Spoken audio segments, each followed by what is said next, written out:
नमस्कार। हमारे इस विशेष कार्यक्रम में आपका स्वागत है। स्विट्जरलैंड का एक शहर है दावोस, जो अपनी खूबसूरत वादियों के लिए जाना जाता है। हिंदी फिल्मों में अक्सर आपने स्विट्जरलैंड की इन खूबसूरत वादियों को देखा होगा। इसकी सीनरीज बहुत मशहूर हैं और यहाँ के लोग भी काफी शांति प्रिय हैं। लेकिन यहाँ से एक ऐसी आवाज कुछ दिनों पहले निकली थी जिसने पूरे दुनिया को अशांत कर दिया था। दरअसल यहाँ वर्ल्ड इकोनॉमिक फोरम का शिखर सम्मेलन आयोजित किया गया था। साल 2020 के शिखर सम्मेलन में उस समय हंगामा खड़ा हो गया जब एक अरबपति ने दुनिया भर के राष्ट्रवादी राजनेताओं के खिलाफ युद्ध की घोषणा कर दी।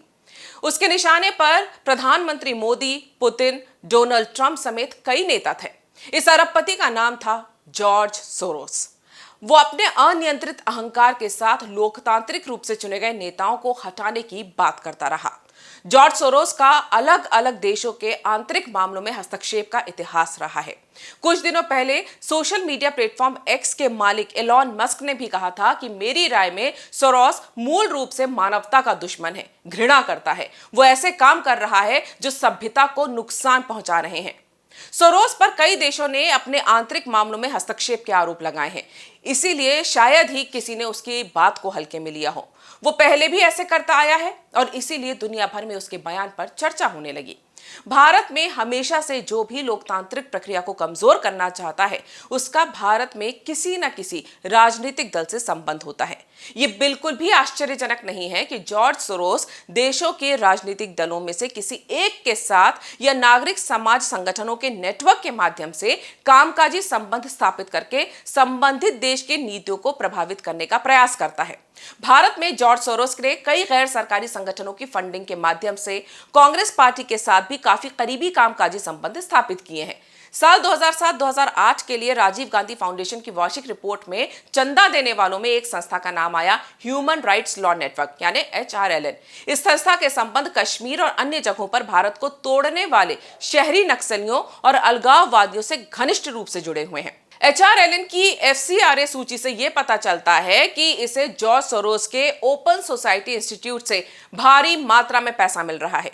ओपन सोसाइटी इंस्टीट्यूट के अलावा HRLN को ईसाई मिशनरी संगठनों और विदेशी सरकारों से भी काफी पैसा प्राप्त हुआ है। HRLN के धन की सार्वजनिक घोषणा विदेशी वित्त घोषित संगठनों पर मोदी सरकार की कार्रवाई और अधिक पारदर्शिता पर सरकार के आदेश के अनुसार की गई। HRLN नक्सलियों से जुड़े संगठनों के साथ मिलकर भारतीय राजद्रोह कानूनों के खिलाफ भी अभियान चला रहा है और ये भारत में अवैध रूप से रह रहे रोहिंग्याओं को मुफ्त कानूनी सहायता भी प्रदान कर रहा है। ह्यूमन राइट्स लॉ नेटवर्क के अलावा राजीव गांधी फाउंडेशन ने 2018-2019 के आखिर में अमन बिरादरी ट्रस्ट के साथ भी साझेदारी की। इसकी स्थापना हर्ष मंदर द्वारा की गई थी। हर्ष मंदर जॉर्ज सोरोस के काफी करीबी है और ओपन सोसाइटी फाउंडेशन के मानवाधिकार पहल सलाहकार बोर्ड के अध्यक्ष हैं।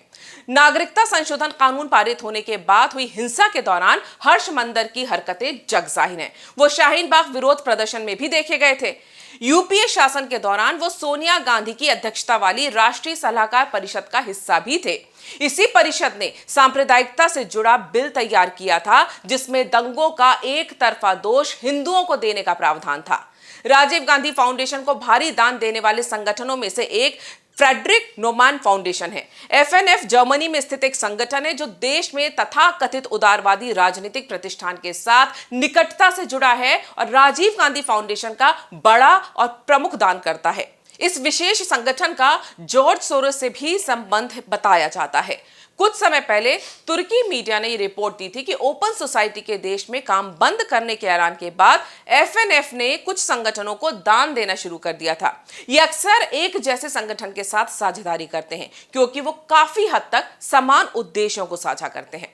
राजीव गांधी फाउंडेशन अपने सहयोगी संगठन राजीव गांधी चैरिटेबल ट्रस्ट के माध्यम से क्लिंटन फाउंडेशन से जुड़ा हुआ है। सोनिया गांधी और राहुल गांधी के अलावा वरिष्ठ कांग्रेस नेता भी RGF में शीर्ष पदाधिकारी हैं। पार्टी के शीर्ष पदाधिकारियों में केवल मां बेटे की जोड़ी ही RGCT बोर्ड सदस्य हैं। RGCT ने क्लिंटन फाउंडेशन के क्लिंटन हेल्थ एक्सेस इनिशिएटिव के साथ भागीदारी की, जिसे पूर्व अमेरिकी राष्ट्रपति बिल क्लिंटन द्वारा स्थापित किया गया था। RGCT की वेबसाइट के अनुसार एक अन्य सहयोगी संगठन ने रायबरेली और अमेठी जिलों के 31 ब्लॉक्स में डायरिया के प्रबंधन पर समुदाय के सदस्यों को प्रशिक्षित करने के लिए CHAI के साथ भागीदारी की। साफ है, क्लिंटन फाउंडेशन द्वारा शुरू की गई पहल RGCT के साथ वहां काम कर रही थी, जहां से राहुल और सोनिया गांधी लोकसभा का चुनाव लड़ते हैं। यह ध्यान देने वाली बात यह है कि RGCT बोर्ड के सदस्य भी राहुल गांधी और सोनिया गांधी हैं और उनके काम करने की जगह भी उनका निर्वाचन क्षेत्र है। यह सब एक खुला चुनावी हस्तक्षेप है। दुनिया जानती है कि जॉर्ज सोरोस अमेरिका की डेमोक्रेटिक पार्टी का एक बड़ा और प्रमुख दानदाता है और इसी पार्टी से बिल क्लिंटन और हिलेरी क्लिंटन के संबंध रहे हैं। इस प्रकार रिपब्लिकन पार्टी के डोनाल्ड ट्रंप को सत्ता से हटाने के लिए जॉर्ज सोरोस का हथियार डेमोक्रेटिक पार्टी बनी। उसी प्रकार भारतीय जनता पार्टी को हराने के लिए सोरोस ने कांग्रेस पार्टी के साथ मिलकर एक मकड़ी का जाल स्थापित किया है। जॉर्ज सोरोस के साथ नेहरू गांधी परिवार के व्यापक संबंधों का भारत और भारतीयों पर गहरा प्रभाव है। भारतीयों को पूरा यकीन होना चाहिए कि जब तक नेहरू गांधी परिवार कांग्रेस पार्टी पर शासन करता रहेगा, तब तक भारतीय राष्ट्रवाद की रक्षा के लिए उस पर भरोसा नहीं किया जा सकता। पिछले कुछ सालों में कांग्रेस के आचरण से यह साफ हो गया है कि उसे केवल सत्ता की परवाह है, जिसके लिए वो कुछ भी करने को तैयार है। पार्टी ने राष्ट्रीय सुरक्षा और हितों के संबंध में काफी संवेदनहीनता का प्रदर्शन किया है, चाहे वो सर्जिकल स्ट्राइक हो या बालाकोट एयर स्ट्राइक या अब भी गलवान घाटी में भारत चीन संघर्ष के दौरान उनको देखा जाए। इन सभी बातों को अगर आप आपस में जोड़ेंगे तो आपको साफ साफ समझ में आ जाएगा कि किस तरह से जॉर्ज सोरोस भारत में राष्ट्रवाद और राष्ट्रवादियों को कमजोर करने की कोशिश करता रहा है। राजीव गांधी फाउंडेशन के कामकाज के बारे में हालिया खुलासे केवल इस तथ्य को पुख्ता करने का काम करते हैं। अगर आपको ये वीडियो पसंद आया है तो इसे लाइक करें, शेयर करें, हमारे चैनल को सब्सक्राइब करें। धन्यवाद।